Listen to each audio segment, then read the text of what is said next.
ये क्वेश्चन 2021 में आया हुआ है IIT JEE मेंस में। चलिए इसको करते हैं। When 10 ml of an aqueous solution of Fe2 positive ions was titrated in the presence of dilute H2SO4 using diphenylamine indicator, 15 ml of 0.02 molar solution of K2Cr2O7 was required to get the endpoint. The molarity of the solution containing Fe2 positive ions is x into 10 to the power minus 2 molar. The value of x is, ठीक है, तो ये आपका titration का question है। तो titration में क्या होता है, एंड पॉइंट पे क्या होता है ना, एंड पॉइंट पे क्या होता है,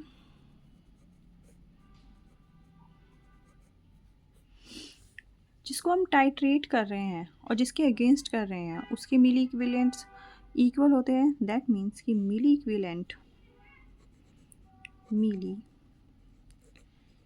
equivalent of Fe2 positive ions are equal to milli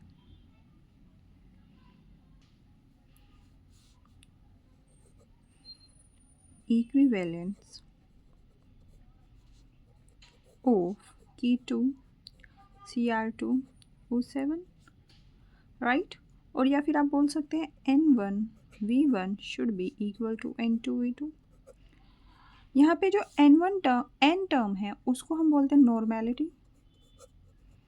अब हमारे पास नॉर्मेलिटी तो नहीं है, ठीक है, इसको हम किस में कन्वर्ट करेंगे, मोलैरिटी। तो देखिए नॉर्मेलिटी होती है, नॉर्मेलिटी N इक्वल टू होती है N फैक्टर इनटू मोलैरिटी। अब ये N फैक्टर क्या होता है, N फैक्टर को हम बोलते हैं, देखिए N फैक्टर कैसे निकालते हैं इसमें, तो ये हो जाएगा N1M1V1 is equal to N2M2V2।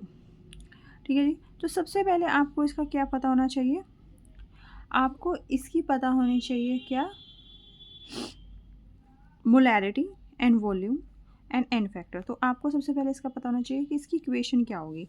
तो Fe2 पॉजिटिव आयंस, देखिए Fe2 पॉजिटिव आयंस रिएक्ट कर रहे हैं किसके साथ, ये रिएक्ट कर रहे हैं Cr2O7 2 माइनस आयंस के साथ, और हमें मिल रहा है फेरिक आयन यानी Fe3 positive ion plus 2Cr3 positive. ये तो N फैक्टर क्या होगा, देखिए जो आपका चेंज इन वैलेंसी है Fe2 पॉजिटिव के केस में क्या है, +1, 3 माइनस 2 +1।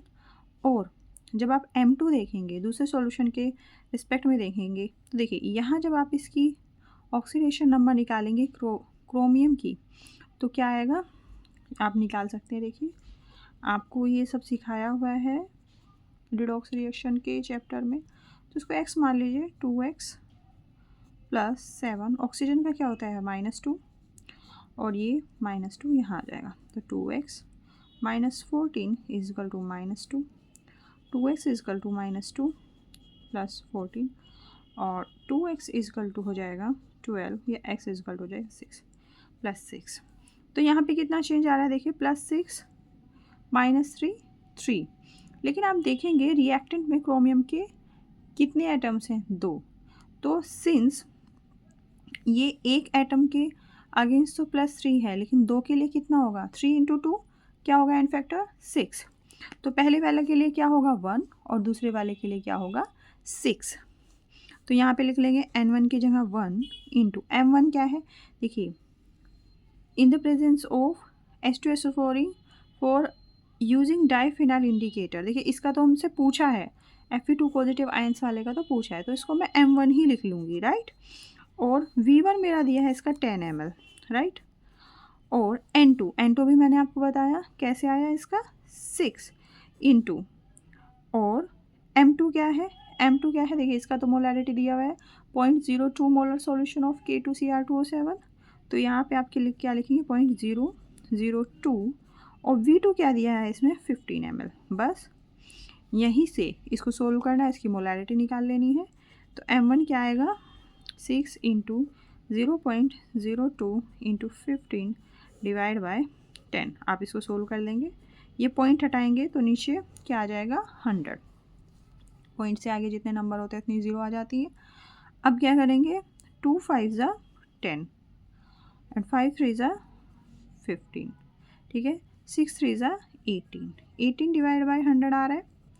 अब 2 पॉइंट है तो जब नीचे 100 है, जब 100 से डिवाइड करूँगी तो 2 पॉइंट लेफ़्ट साइड मूव हो जाएंगे, तो हो जाएगा जैसे 1 8 है तो 1 2 और पॉइंट यहाँ लग जाएगा तो 0.18, या फिर इसको आप लिख सकते हो 18 इंटू 10⁻² मोलर।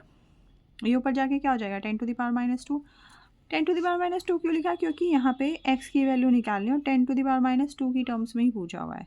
तो x की वैल्यू सिंपली क्या आ जाएगी, x की वैल्यू आपकी आ जाएगी 18। देखिए ये जो रिएक्शंस है ये बैलेंसिंग का अलग से वीडियो है, उसमें आप बिल्कुल इजीली रिडॉक्स रिएक्शन जो NCERT एक्सप्लेनेशन की जो प्लेलिस्ट है उसमें जो रिडॉक्स रिएक्शन की बैलेंसिंग है वो आपको सिखाई गई है, उससे आप इसको इजीली बैलेंस करना सीख सकते हैं।